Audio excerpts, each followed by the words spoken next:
Hey guys, it's Alicia with WTI. Are you looking for a liquid liner that is smooth and easy to apply? Check out this Maybelline eyeliner. This is the Hyper Easy Brush Tip Liner, and I really like this. So this is great because it does go on nice and smooth. It doesn't skip, and you don't have to apply a lot of coats to get a really nice, smooth and full line. So I really like that. It just goes on really easily. I love that the tip on this is a really fine point.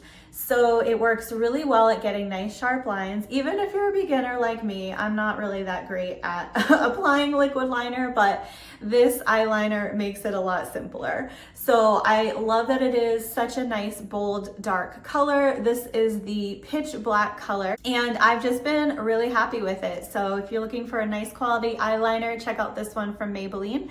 That's my point of view.